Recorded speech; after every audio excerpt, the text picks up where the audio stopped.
bell relate to anything? No? Okay. Well, good afternoon, everybody, and we'd like to call today's meeting, the meeting of November 5th, 2013, to order, and welcome. Just to make note that it looks like one of our councilors won't be joining us today. Councilor Paula Tessier will be out for this afternoon, so we're going to have to do a little dancing around with alternates and whatnot for that particular committee report. We're not unfamiliar with it, so it shouldn't be a problem. I'm not even sure there is one, so we're probably good. In fact, this should be no. I shouldn't say it. I'll curse it. I'll rue the day if I set a curse on us by saying this will be short. First thing is the agenda for November 5th. I would accept a motion on the agenda as presented, moved by Councillor Ledwell.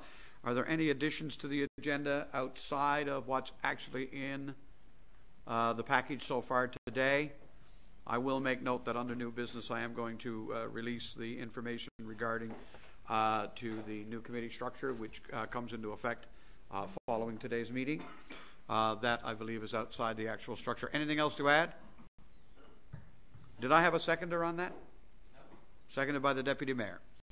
We'll call the question. All those in favor? Contrary-minded, motion is carried. First item then would be the minutes of our public meeting of October 22nd. Entertain a motion on the minutes to accept as presented, moved by Councillor Aker, seconded by Councillor Walsh. Are there any errors or omissions? Errors or omissions? If not, I'll call the question that the minutes be accepted as presented. All those in favor? Contrary-minded, that motion is carried. Business arising then from the public meeting of October 22nd. Please refer to the agenda item number that's attached to anything that you wish to bring up. Any business arising? Going once. Going twice. Well, that's good. Why isn't this technology working, Randy? Because it is working. Thank you. Yes, because you need it now. That's why it's not going to work now. Okay, we're going to move on along. Proclamations and presentations. Council, we have two proclamations today. The first one is a proclamation that we have signed before, honored to do so. It is in reference to World Town Planning Day. And the proclamation reads as follows. Whereas November 8th of each year has been celebrated as World Town Planning Day since its inception in 1949 and is currently celebrated over 30 countries on 4 continents. And whereas the members of the Atlantic Planners Institute, a component of the Canadian Institute of Planners, endorses World Town Planning Day as an opportunity to highlight the contribution that sound planning makes to the quality of our settlements and environment. And whereas World Town Planning Day also celebrates Canadian accomplishments made in the collective decisions concerning our cities and regions that bring quality and meaning to our lives. And whereas the celebration of World Town Planning Day gives us an opportunity to publicly recognize the participation and dedication of the members of planning commissions and other citizen planners who have contributed time and effort to the improvement of our many cities and regions. And whereas we fully appreciate the many valuable contributions made by the professional community and regional planners, and extend our thanks for the continued commitment to public service. Now, therefore, let it be known that I, Mayor Randy Sims, City of Mount Pearl, do hereby proclaim the day of November 8, 2013, as World Town Planning Day in the City of Mount Pearl, and do commend its thoughtful observance to all citizens of our province, to which I will affix a signature on behalf of the city. Our planner, Mr. Yevchek, anything to say about this today? Seeing you're our big planning guy. Thank you, Your Worship. Thank you, Your Worship. Yes, just very quickly, and I know it's further in the report, we do have our annual Pearl Awards, which will be actually celebrated on the 7th. That's part of the World Town Planning Day. But I also wish Council to make Council aware that the planning branch this year, on the theme of water, they're having what they call a Pecha Kucha night. A what? A Pecha Kucha night. And it's a form of presentation where you have 20 slides. Each slide is shown for 20 seconds, and you have to do a presentation. Have a condensed presentation. And there are 5 presentations being made that night. This is Friday night. And one of the presentations is by the Waterford River Rotary Club on the Waterford River. Right. And the city of Mount Pearl is making a presentation as well to the planning group, and it's our presentation isn't just about water, but it's about the myths of Mount Pearl. So we are involved with the World Town Planning Day. Myths of Mount Pearl? Yes. Why, you mean like we're not well planned at all? That's just a myth? Like we have no elevators. Like we have no. Well, we have elevators. I can point So you that's to a the, counselor that's who's the, actually so complained that's the about presentation. We're dispelling myths. Yeah, Dispelling myths. dispelling, yeah. Ah, So anyway, okay. so we are celebrating, and from Mount Pearl's perspective, it's going to be in a humorous, kind of tongue-in-cheek fashion. So anyway, Going to be fun. When's that happening again? Friday night from 5 to 7, I believe it is. Just a second. 6 to 8. And who's doing the presentation for Mount Pearl? You? Myself and Julia Schwartz, manager of There's planning actually inspections. two of you got to do this. Yes, we're going to do kind of a, like a laughing kind of Abbott and thing. Costello kind Yeah, of. exactly. Yes, Your Worship. Yeah. And what does it say? How long is the presentation? Well, it's 20 seconds. The presentation is 20 slides, and each slide is there for 20 seconds, and you talk to the slide. What it is a very condensed form of a presentation on topics. It's kind of a new way of making presentations, so that there's not a lot of, like I'm doing now, verbiage. It sounds like it's going to. Yeah, plan reports will be that way from now on.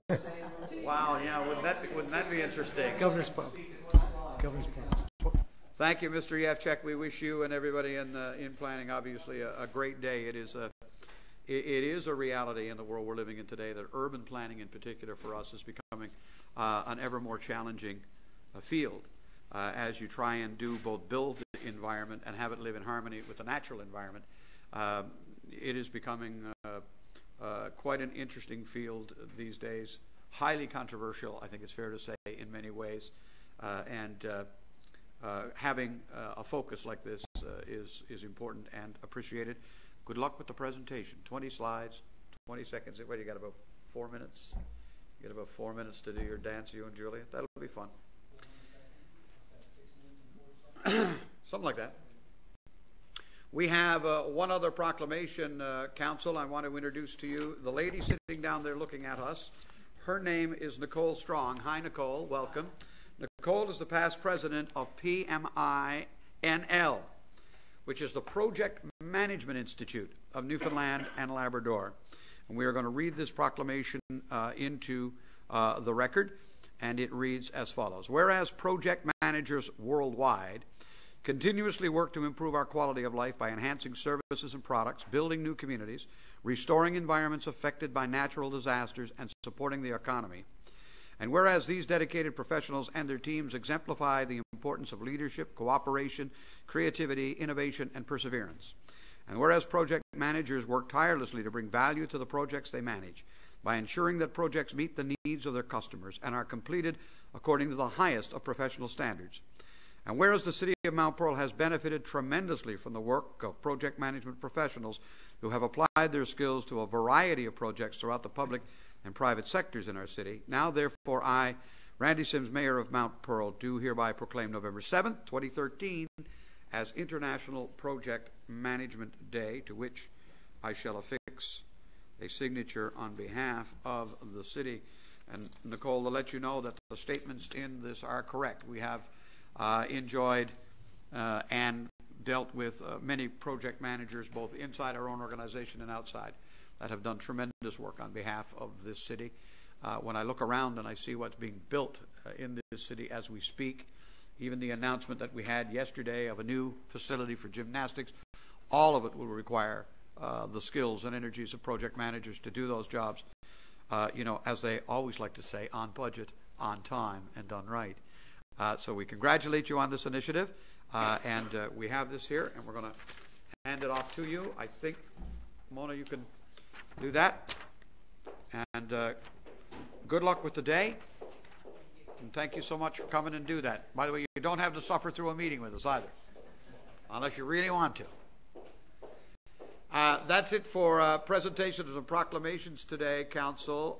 We have no correspondence to report on at this time. Moving first then to our Public Works Committee. Thank you very much. Councillor Walsh, yeah. Thank you very much. This thing is not working quite right today for some reason. Oh, it's all right. I just switched mine off. And there we go. We're back again. Okay. Just a couple of dates, actually, to keep in mind, Your Worship. First of all, Monday, the 18th of November, is an important date because we begin our rotation of winter shifts. That will provide us with 24/7 coverage to sort of start or kickstart the winter season. Of course, we hope that there's no significant fall of snow between now and then. And in fact, we hope there's no significant fall of snow between then and the December 16th at the very least, because on the 18th of November, the crew, while we do have a night crew on, it basically is comprised of 5 workers and a four person. What we will do then on the 16th of December will be add a much more substantial crew for the entire winter season. So I'm quite serious when I say that we have some feedback. I'm quite serious when I say that we will be prepared. We have salt in the salt shed now, and we're loading the equipment in anticipation of a snowfall. Hoping, of course, beyond hope that it doesn't happen. Who wants snow? Come on, let's face it. This time last week last Monday I was in Labrador City, and I had snow and ice and everything else that you could possibly face in terms of You weren't happy. Well, I wasn't happy. It was quarter to 8 in the morning. It was pitch black still because the time hadn't changed, and there was snow and ice all over the windshield. What was there to make you happy to start your day? You know? But the people were fabulous. The work was good, and I enjoyed the visit, so it was all good. Anyway, just those dates to keep in mind, Your Worship, and that's it for us. Just a little update on our preparations for winter conditions. Thank you, sir, very much. Corporate service. By the way, just before we get to corporate service, question for the director. All of our equipment working? If we turn the keys, it all starts? All of the equipment is undergoing right now winter preparations. Machines are getting continuous maintenance. Sometimes the machines are difficult starting, but that's part of the operation of running machines that we have. So sometimes that happens, but they do start once we do some work on them. We're ready to go, in other words. You should add something. Nothing. If I could add one thing, we in the last couple of public works meetings, every year we try to be particularly well prepared for the first snowfall. The first snowfall is always the most difficult. What you can do, in addition to starting the equipment, the problem in a lot of situations with our heavy equipment, and I think we've talked about this quite a bit, is the hydraulics. The hydraulic systems. You could even have a new piece of equipment just used last year, for example, for the first time, or something brand new.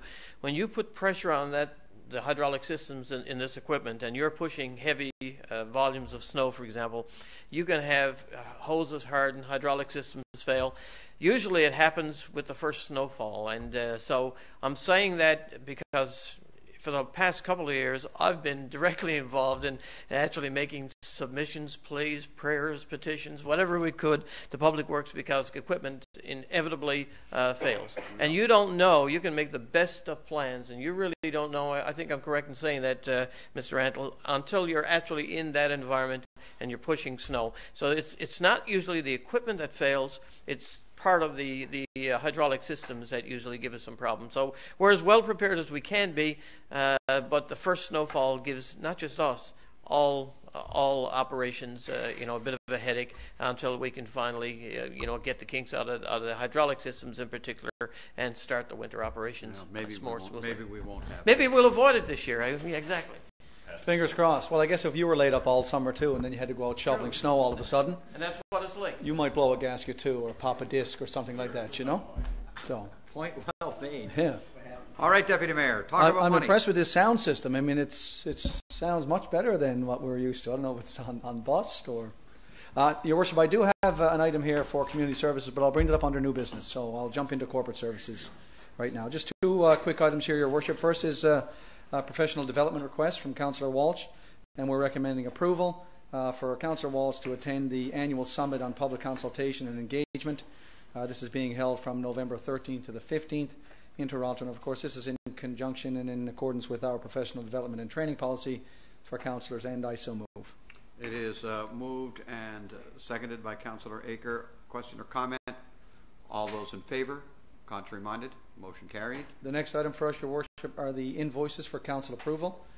You can see we have 15 listed there, totaling $2,442,272.89. and I move that this amount be accepted as presented. Question. Moved, seconded. Councillor Stoyles. Thank you, Your Worship. I have a question, Your Worship, about item 15, the tennis, the 6 poles and the netting for the tennis. I know over the past number of months, especially when the election was on the go, we had some major concerns with the netting and the tennis.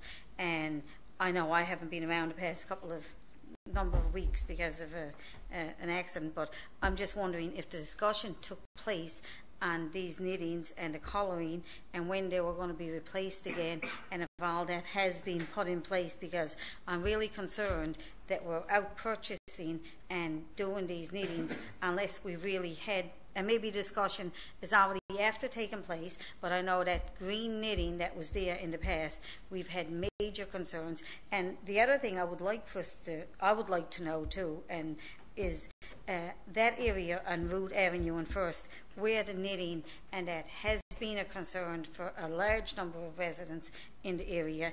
If there has been any major accidents, I know I received a phone call just a couple of nights ago about an accident, but I don't think it was First and Root. I think it was First and Edinburgh, and I passed that along to the staff to check into. And I'm just wondering, is it? I know a number of our seniors really have major concerns going through that intersection, and I know it's down for the winter now, but if we're purchasing the nets and that, I'd like to know if it's being looked into. I think these might be the nets for actually playing, are they not? Mr. Collins? Yeah, they're the tennis nets to play. They're not the That's windscreens. Oh, okay. They're not the windscreens. These are the these are the court nets, right? Okay. Correct. These are the playing surface nets itself. So it's the not the posts and windscreen. netting. It's not the windscreens. So have we looked into that yet? Yes, the windscreens have been taken down. As part of the St. David's redevelopment itself, we were going to look at potentially seeing what we could do with the area. In my opinion, the biggest difference this year when the windscreens were installed, they were actually put down lower. So if we actually raised them, so there was the gap, so when people are driving and sat in their vehicle, you could actually look through, and that may have hindered the visibility this year. But it certainly, we did notice the complaints that were gotten, and we'll make sure there's changes made for next year. Yeah, the visibility piece. The visibility piece, for got to sure. be fixed for next spring. Exactly. So we're saying that this is 3 tennis courts, then 6 poles, Correct. and 3 nets, Correct. and it costs $5,000. It does. Wow. Okay. Good Lord. Thank you.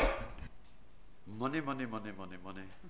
We'll call the question on it and spend $2,442,000. All those in favor? Aye. Contrary minded, motion carried. We should let people know, I think, Deputy Mayor, that a chunk of that is actually multiplex money. Okay, is that everything for you today? That's it for me, Your Worship. Oh my goodness, engineering services. Councillor Ledwell, you're on the floor. Thank you, Your Worship. And it's funny that you mentioned the multiplex, because that is the one and only item that we have on our agenda this evening, so I'll be very brief. Just to give a brief update, as usual, that our project is still very much on schedule and on budget for completion in the summer of 2014. Of course, we just recently repaved and repainted the parking lot in front of the glacier. Certainly looks good up there. Provides a lot more parking, and certainly for all of the user groups, the hockey leagues and the figure skating groups, certainly it's a welcome sight, because that parking lot was in a bit of a problematic state there for a while. Secondly, the paving around the new multiplex itself is about 80% complete. Now that's the base course, and the final surface of asphalt is going to be put in come next spring as the building nears its completion, so as to avoid all of the construction in the area, and that'll be one of the last touches, the final courses that goes down. So it's all looking very good right now. It starts to look more and more like the finished product every day, and certainly, again, it's on budget and on schedule for 2014. Can I ask you, we were going to get a tour. When's that happening? That's happening soon, isn't it? That is coming up. I believe that's scheduled, as a matter of fact. Director Randall, is that? Do we have the date for that? I think it's the 17th of November, if I'm not mistaken, or is it the 24th? 24th, I believe, sounds about right. Question? Yeah, okay, fine. Councillor Aker? My question is on the paving. By the way, it looks really good up there. Will there be any additional paving installed, second course, I guess, down from the glacier as you go towards the Reed Centre? I noticed today the glacier advised people that the fire doors will no longer be used to access the building from the front. And the rationale is that they're saying that there's more parking now installed down back behind the glacier. But this is really just the roadway that's opened up right now that sweeps around behind the building. Minimum down there, or maximum down there might be 12, 15 parking spaces. So what they're asking people to do now is, now that the parking has been restored, that they don't no longer use the secondary exit there along Olympic. Now they can use the back door. But I would argue we haven't put that much more parking down there. So is there a plan this fall to increase the parking as we go down further towards the Reed Center? Mr. Randall. There's no plan to expand the parking that we've got in the design for the multiplex. And further, council regulars know this is only base course asphalt, so surface course is not going to be laid until next year, because we want to make sure any damages during construction are avoided, so we repair it next spring. I'm not aware of any particular changes to parking that somebody's advising that they think there's some additional accommodation, but I'll check it further and see if there's any operational requirements at the Reed Centre that are impacting the parking spaces. We'll check that out. Yeah, I think the impression left with some of the parents, and perhaps Director Collins could check this out, is that now that there's additional parking, at the entrance to Glacier 2, now we can stop using some of the parking up at the top. But I would argue we haven't put any additional parking in really to talk about. That construction fence is still up there, and from what you're saying, Director Antle, that fence is going to stay there more or less to keep people off the construction site, probably till at least next spring. One thing I would point out, though, is that when we did the actual repainting, the lining of the glacier, the main glacier parking lot, we did a slight change in configuration there, and we did achieve, I'll let you know, something in the order of about 20 extra spaces on the main glacier lot. Whether that impacts the accommodation around the Reed Centre, I'm not sure operationally. But we did get some extra spaces. Okay. Thank you for that. We're going to planning and land use development. Mr. Ager. Yes, Your Worship. 28 Mount Carson Avenue. We have a situation here where this issue of denying access, basically, to developing a building lot up there has come to council before. And I think a little bit of confusion may have resulted in terms of the documentation that we supplied to back up our decision, which was based primarily on a subdivision development scheme, and then the subsequent discussion we had in council, which seemed to be more about, well, council does not want to have any more accesses off Mount Carson Avenue. So the applicant took our decision to refuse development on the basis of the subdivision plan, took that to the appeal board, and I think the appeal board basically said, we're confused. Is it based on the access to Mount Carson, or is it based on the subdivision plan? And what they asked us to do was revisit the decision. So they vacated it and asked us to do it again. We've looked at it again in committee, not just the planning committee, but committee of the whole. Council continues to believe that we should not have further accesses off Mount Carson Road. The two are actually related. The subdivision plan basically outlines how that land is to be accessed and developed going forward. So there's an indirect relationship, but I think the appeal board basically wanted us to reconsider the decision and put forth a sounder rationale, if I could use those words, for turning it down. The department has looked at it, and basically, Your Worship and Council, we're looking at Municipal Plan Section 7.6.1, which limits access to arterial roads for efficient and safe traffic flow. So if Council today turns down refuses the application again based on access to Mount Carson, we will be quoting Municipal Plan Section 7.6.1, as well as our development regulations, which are Regulation 6.1, which has to do with locating accesses for safe and convenient movement of traffic within the city. Further to that, I've got the Section 6 of the General Development Regulations, which is accesses shall be located to the specification of Council so as to ensure the greatest possible convenience and safety of the street system, and Council may prescribe the construction of service streets to reduce the number of accesses to collector and arterial streets. The aim of Council here basically is to ensure that Mount Carson Avenue does not have too many accesses so that traffic stays efficient and as safe as possible. We can see from neighboring municipalities, if we don't plan out many of our arterial roads, you know, the way people get to and from throughout the city as well as to and from our neighboring cities, if we don't plan this out in a safe and efficient way, it does cause problems down the road. So, Your Worship, we're again moving here today that we refuse the application to develop 28 Mount Carson Avenue with an access off Mount Carson Avenue, and I so move. It is moved and seconded. Councillor Walsh with a question. Yeah, so just for clarification, I just want to emphasize again that prior to the people purchasing this property, and it states in this, and I just want to say it for the record, these people who were potential buyers met with planning, and they were told that basically we have no problem with the use of the property for residential use. But before they purchased the property, I think they were advised that we did have an issue with them gaining access on Mount Carson. That's correct. Mr. Yachek? Yeah, Your Worship, yeah, that is correct. They met with the department. They also met with the Planning and Land Use Development Committee prior to purchasing the property, and they were likewise advised that this was the position of the council to that point. But they decided to go ahead and you know, I guess acquire the property, make application, and you know, the first decision was obviously vacated because of the fact that it didn't relate to the plan and regulations in effect at the present time, and thus has come forward again. But they were aware before they bought the property of the issue of access. I do like to raise one point of information, and I don't know if you received my email today. I did get some additional information today, which really should, and from the planning department's perspective, won't alter our recommendation.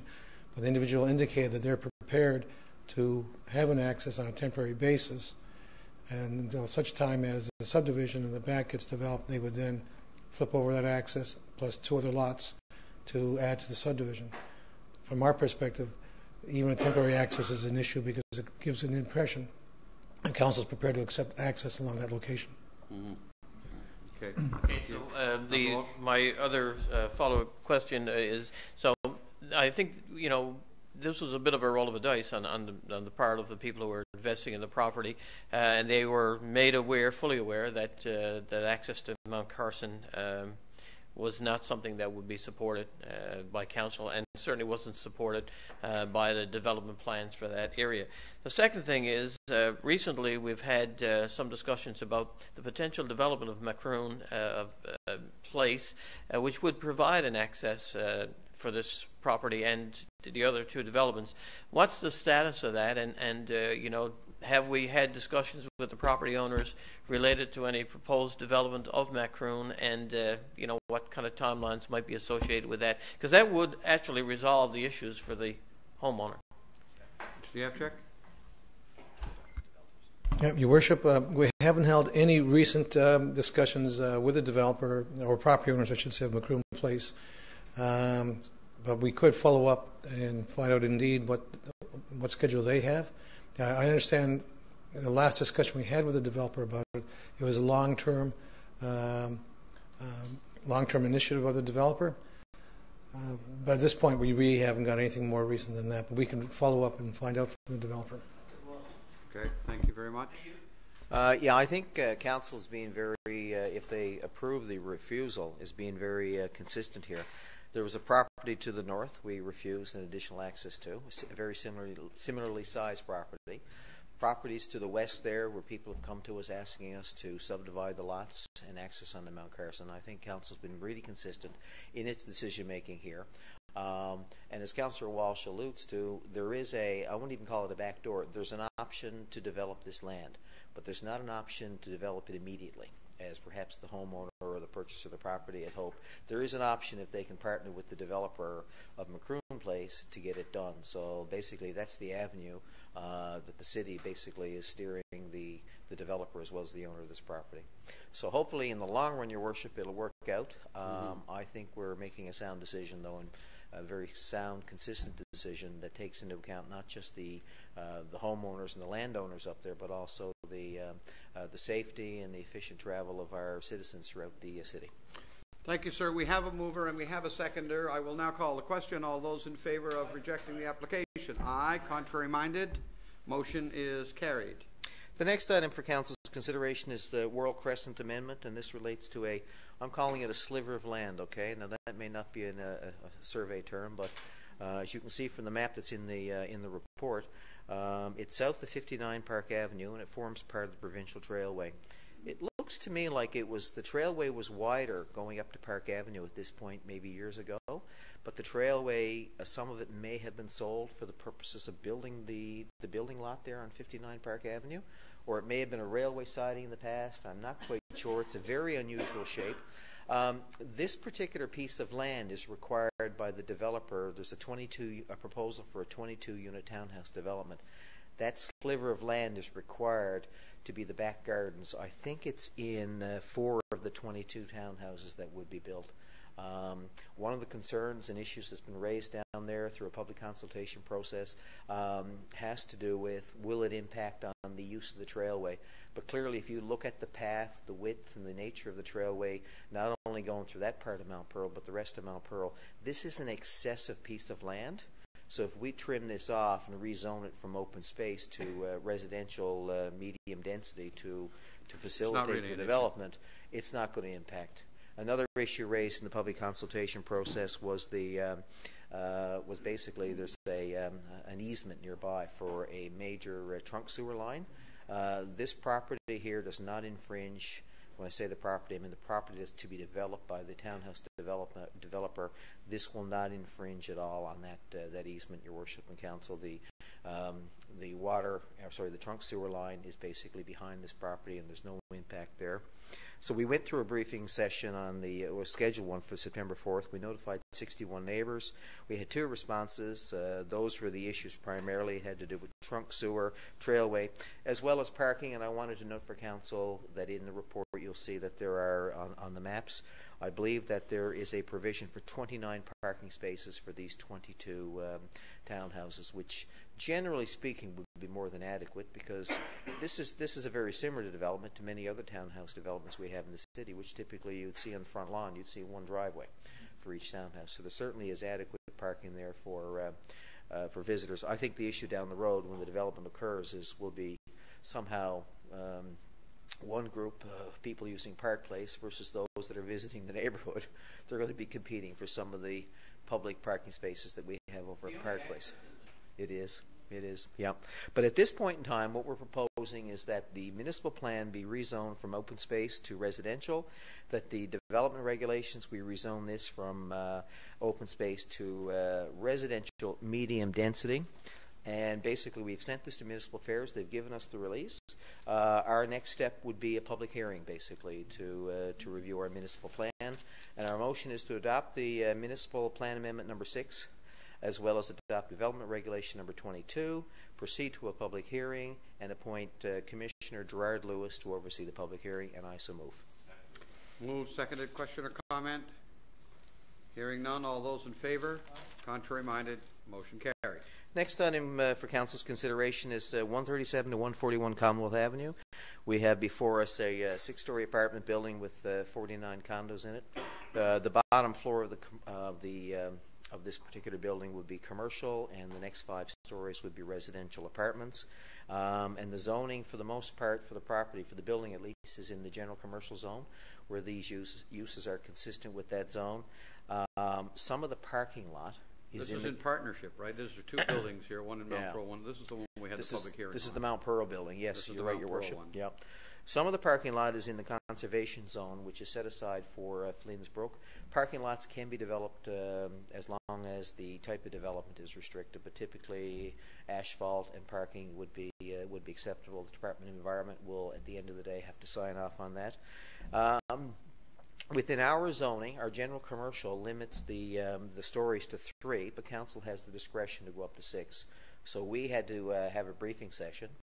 And coinciding with our briefing session was St. John's has a similar building just across the boundary, so to speak, as you enter Brookfield Plains. And I believe there was a joint briefing session held, Your Worship. I believe there was. You and myself and former Deputy Mayor Shani Duff co-hosted it. Right. I think that was a history-making moment for our 2 cities to do that.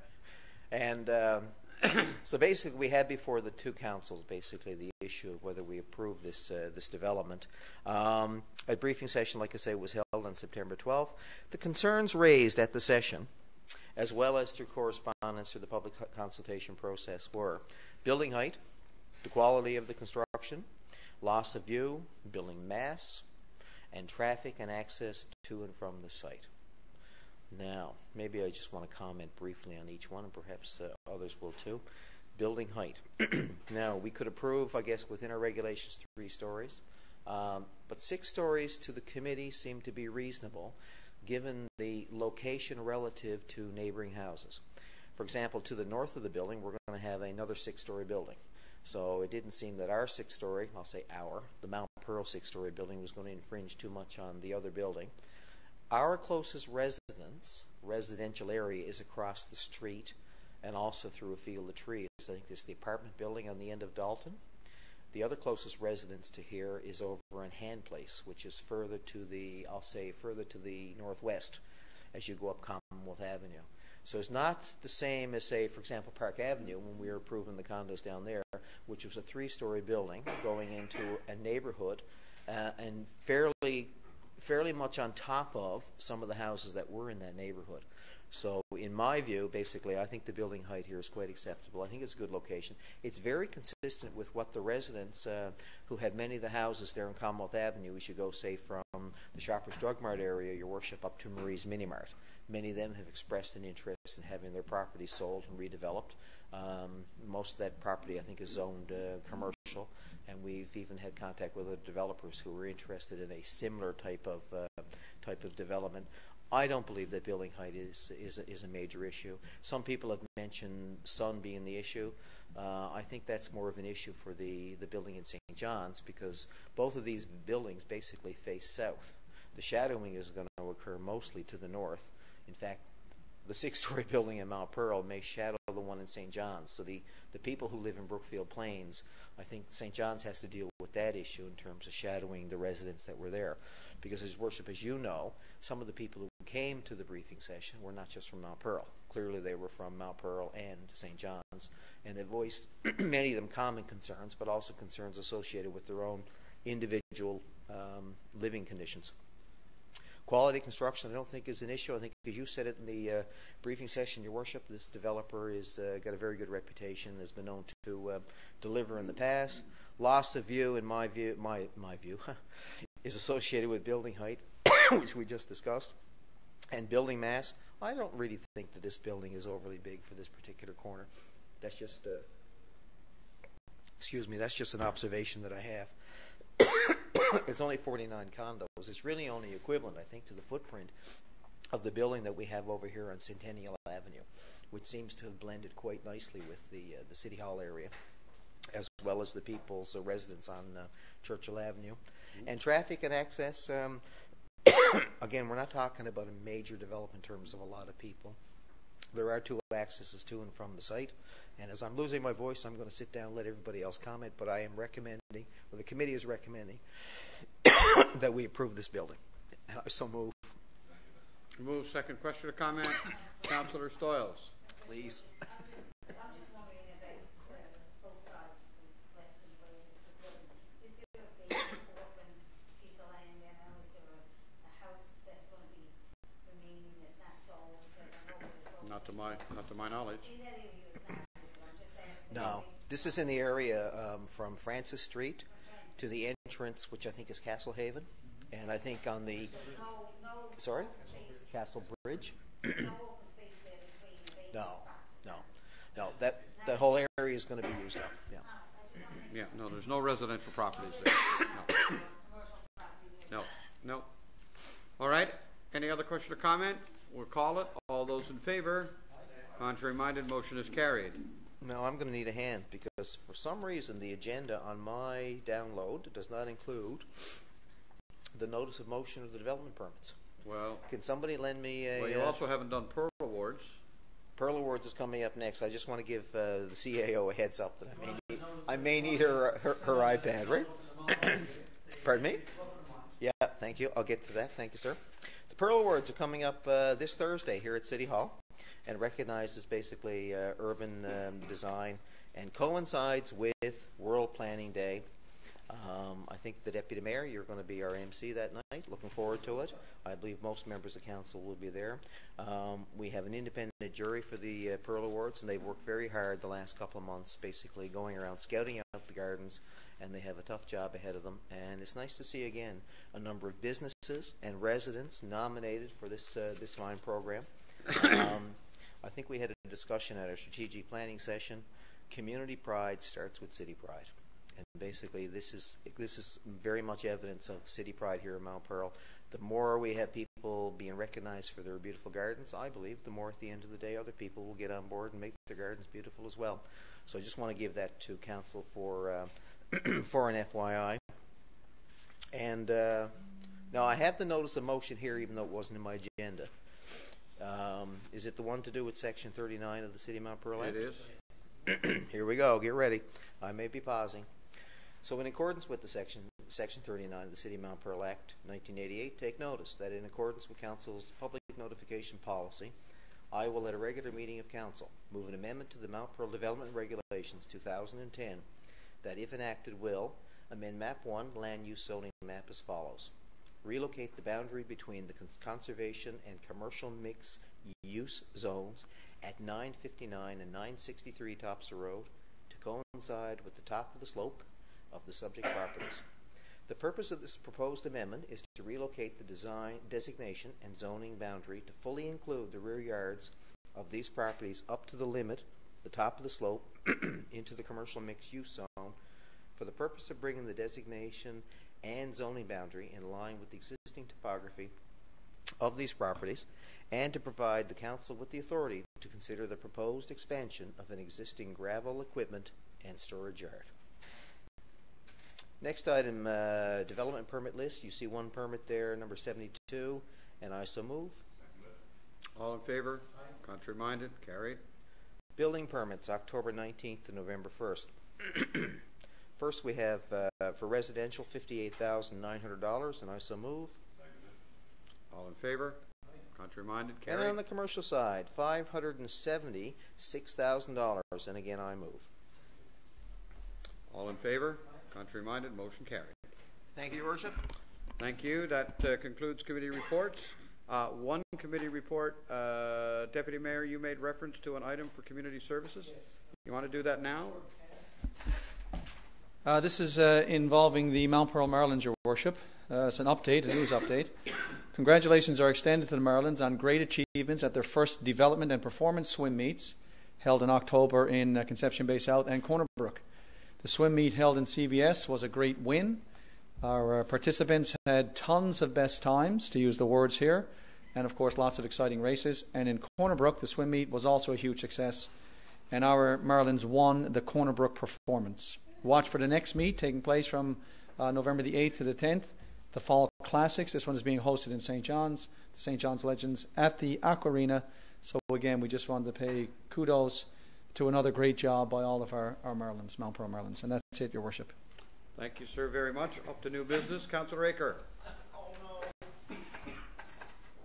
Actually, I just have a couple of things, Your Worship. And the first thing I want to say is, welcome back, Lucy. It's really, really good to see you. Looks like you haven't missed a beat, and I'm sure you've been on your BlackBerry in contact with residents over the last few weeks. It's great to see you back, and hope you're feeling better and get better in the days to come. The other thing I wanted to mention is we had the announcement yesterday for the Campy facility. Getting a lot of positive feedback here in the community. I think it's a great thing for the region. Great for, as you said, Your Worship, our sports tourism strategy, and a long time coming for an organization, that's held the goal of having their own facility for a long, long time. So we enjoyed the announcement, and hopefully now, hopefully Campy will do well in the next phase, which ideally is going to be a good amount of fundraising, so they can come up with the matching, not the matching money, but the contribution that they need to make it all happen. So just want to say congratulations to Campy, and thank you to the provincial government as well as City Council for their support. Amen to that. Deputy Mayor. Thank you, Your Worship. Just a couple of items. Firstly, of course, welcome back to Councillor Stoyles. We do miss you when you're not at the table, and we certainly missed you at our strategic planning session. Also, I just want to acknowledge, Your Worship, as we know, Ken Meeker is passing. This past weekend was the service, and I think yesterday was the service as well. Funeral was yesterday. As we know, Mr. Meeker served on council prior to my time. I did get an opportunity to drop down and speak with his sons and his daughter and his grandchildren. So I just wanted to publicly acknowledge that and send our sympathies to the Meeker family. As well, Your Worship, on October 30th, I noticed, I'd heard of this when someone showed me the obituary notice. One of our former students at Mount Pearl Senior High School, Mr. Stephen Careen, he was 24 years old. He also passed away in Alberta, is my understanding. So I just wanted to acknowledge that publicly as well and send out sympathies to the Careen family. And that's it from me, Your Worship. Thank you. Thank you very much. Councillor Stalls. Thank you, Your Worship, and certainly nice to be back. And thank you, everybody, for your best wishes and that and everything. Hopefully, he's going to go fine from here on in. No more accidents. Anyway, I too wanted to mention Ken Meeker. I served with Ken. Actually, I think it's myself and the mayor were only two here now in council that served with Ken. Ken served with us for one full term, and it certainly was a pleasure to work with him. Ken was certainly a great man when it came to the environment and his family, and I too attended the funeral and spoke to his wife Jean and children and grandchildren, and Ken certainly will be missed. He was always around and calling different people, different councillors anytime there was an issue or anything in. He always kept in touch with staff, always well interested in the well-being of the city, and certainly was a sad day yesterday to attend Ken's funeral and to be there with his family. Also, Your Worship, I wanted to mention another person that was just passed away this week, not a resident of Mount Pearl, but a friend of Mount Pearl. And Gene Crane, he was 61 years old. He played in a number of bands, and he played in one of the bands over the past number of years called Traces. And for the past 12 years, he played at our Winter Carnival at the closing dance. He played with John Kerwin and a number of magicians in Mount Pearl, and he played at the Reed Centre a number of times. It was quite a short illness. I think he only lasted 7 or 8 weeks. He has a couple of family members here in the city, and I too attended his funeral last week, and it was certainly sad to see such a young man go. But Gene had another connection with the city.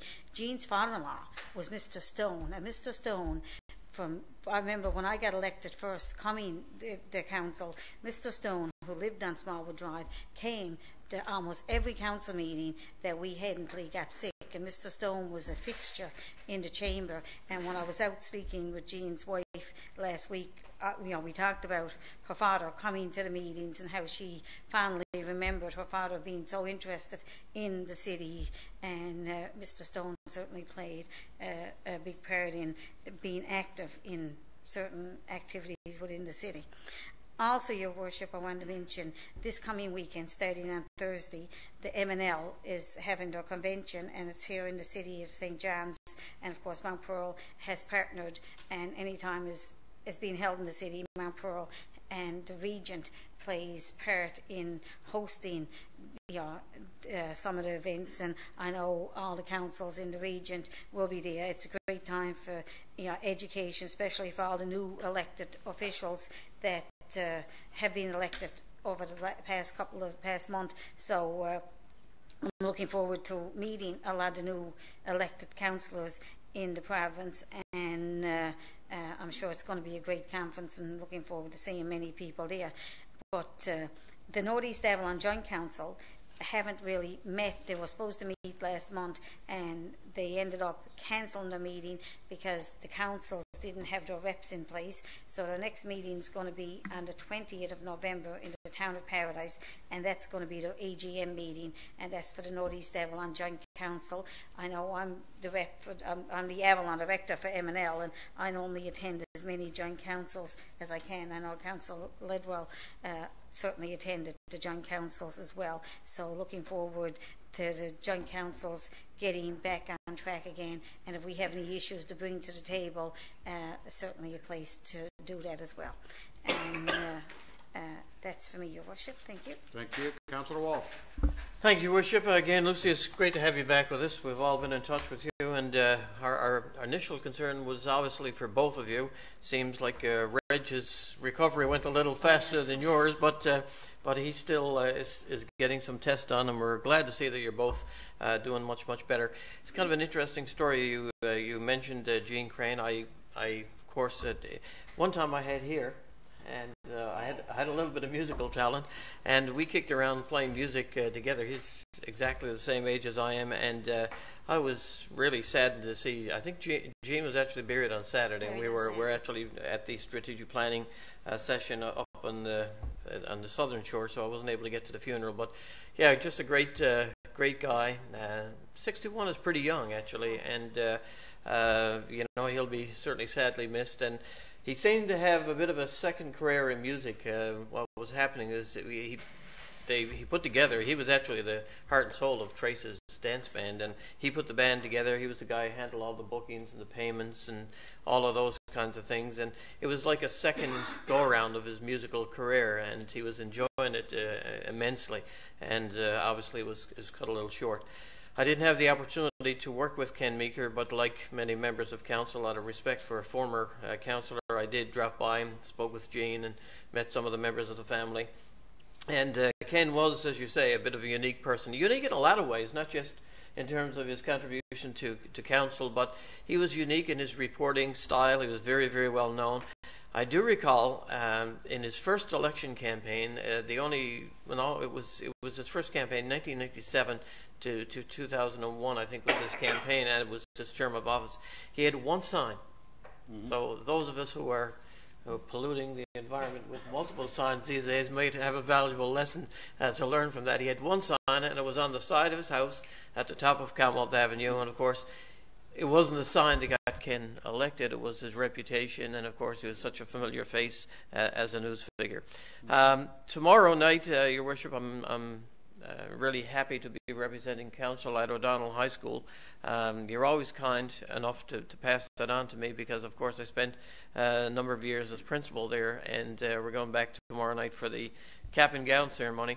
But just on that, last year I recall about this time the Deputy Mayor, as he should, very proudly announced that I think it was the girls soccer team from senior high won the 4A soccer title. This year, O'Donnell happened to be the winner of that title. In fact, they not only won the 4A girls title, but they won the 4A boys title as well. Are you telling me that the Patriots have one-upped the Husky Nation? Again. Now, see, using the word again. Deputy Mayor, you and I shall have to rise up. Again. No, I'm not actually doing that at all. I'm really proud of it. Why do I feel like it's getting rubbed in, though? It's not. I guess it's just the way you're feeling, and that's okay. I didn't feel like it was being rubbed in last year, and it wasn't actually. It was the fact. Oh, is, yes, it was. The fact is that the fact is we're really proud of the both high schools, and they both do so well in so many different ways. I mean, academically they excel, both of them. Athletically, the theater, the arts, just two incredibly great high schools. But I obviously wanted to acknowledge the fact that they won this. I mean, winning a 4A championship is a real big deal, and so it's a great accomplishment. Winning two is even a bigger deal, obviously. So good for them for doing that. I just wanted to acknowledge that, and I will be happy to bring greetings on behalf of all of my colleagues tomorrow night at the cap and gown. Thanks very much. Thank you, sir, for that. Councillor Ledwell. Thank you, Your Worship. Just wanted to make a very quick mention of an issue that a resident had approached me about. Of course, this coming Monday, November 11th, is Remembrance Day, and once again, the City of Mount Pearl and the Royal Canadian Legion Branch 36 will be hosting our Remembrance Day Parade and Remembrance Day Ceremony down at the Legion on Park Avenue. The resident that had approached me, of course, lives at 30 Park Avenue. And they had some concern with regards to parking during special events that go on at Park Place. In particular, you'll probably all know that there's a crosswalk that goes across from, I guess, fairly close to their place over to the trail that runs down through the wooded area there near Park Place itself and the Legion. and they have some concern that when that particular event goes on and other special events, that people are not parking properly. In fact, that they're parking their cars on the side of the road far too close to the crosswalk. So I just wanted to raise that issue and ask people to try and avoid doing that. And perhaps, Director Collins, if you could pass it on to our MEOs, if they could have a look out for that on Monday and in the future, that would be appreciated. We do have traffic control there on the morning of, right? We do, yeah. Okay, thank you for that. Okay, Council, I'm going to table my own little bit of new business here. Just to advise and put it into the record, we have sent out a release this afternoon to the local media, and the release speaks specifically to some of the changes that are going to occur for the next little while here with our governance model here in the city of Mount Pearl. As some of you have referenced, we did do a review of the city's strategic plan last weekend over a Friday and a Saturday, primarily to see how we'd been doing. Our plan, which we struck basically 3 years ago, with about 2.5 years left to go in that plan, it was a unique opportunity for us as a council to be able to sit back and look at what we committed to and how far down that road have we come. The advantage that presented, of course, was the fact that we were not dealing with any new people on council.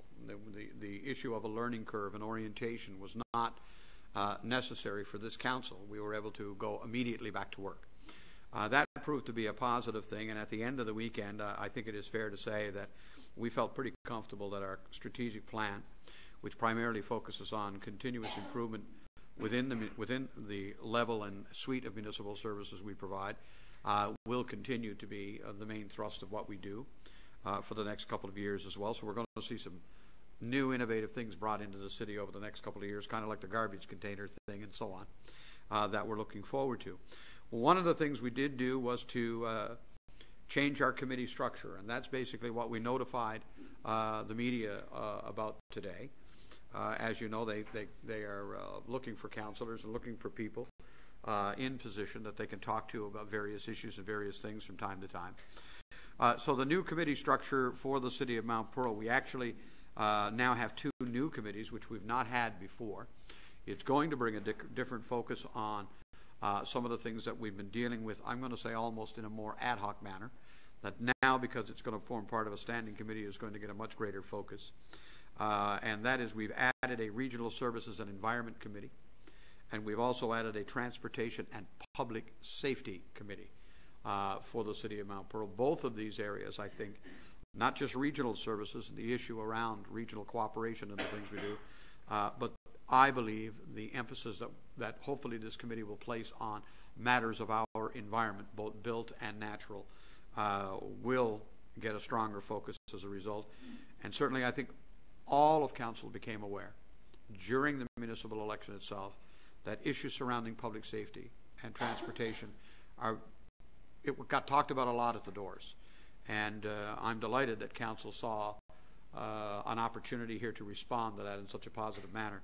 So I want to announce who will be chairing the committees and who will serve on them for the next 2 years. I should note that our entire committee structure, we are going to do another review in 6 months' time to have a look at these committees to make sure that they are achieving, or if they need to be tweaked or anything, we will. But here's how it is now.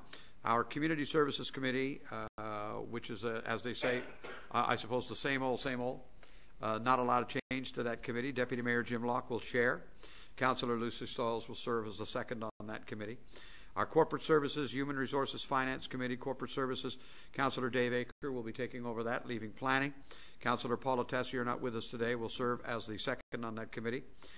Infrastructure and Public Works will be Councillor John Walsh, and Deputy Mayor Locke will be serving on that committee with him. That Infrastructure and Public Works will actually see the engineering committee that we had. The engineering piece will be rolled into that Infrastructure and Public Works Committee. Planning and Development will be Councillor Andrew Ledwell. Not a lot of change there other than to say that economic development now becomes a full-fledged part of the planning process for the city. And so Councillor Andrew Ledwell will chair that committee. Councillor John Walsh will serve as second. The two new committees are being headed up and chaired by the two women on our council. The first one being Regional Services and Environment, and Councillor Lucy Stoyles will be taking on that task. Serving as second on that with her will be Councillor Dave Aker. Transportation and Public Safety, Councillor Paula Tessier will be taking on that new committee, and Councillor Andrew Ledwell will serve as second on that as well. So those are the new 6 standing committees and their chairs and members for the next 2 years. On that note, I want to say, Councillor Stoyles, you made it to the meeting. Good for you. Councillor Stoyles made it to the funeral yesterday and made it to the announcement. Because she wasn't able to get to the briefing session on the weekend, the CAO and I went to visit her this morning. We had the Riot Act read to us appropriately enough. She's quite healthy. And we had a good meeting even about all of the things we dealt with in the strategic plan over the weekend, an opportunity to review it with Councillor Stoyles today. Want to join with all of you and pass along our deepest sympathies to the Meeker family. We attended the funeral yesterday. Certainly I knew Ken, both as a colleague in the world of broadcasting and journalism, and also had the opportunity to serve a full term with him here on council. There's no doubt that as a naturalist, if you will, and as an environmentalist, these were the causes that were nearest and dearest to his heart. And I think he not only came to love Newfoundland and Labrador, he came to love Mount Pearl, and we appreciated him and his time with us. The funeral yesterday was very much more a celebration than a mourning.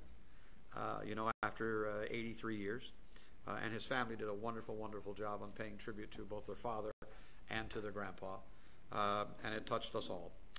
So on that note, thank you, everybody. We are going to call for a motion to adjourn. It is moved by Councillor Ledwell. We stand adjourned.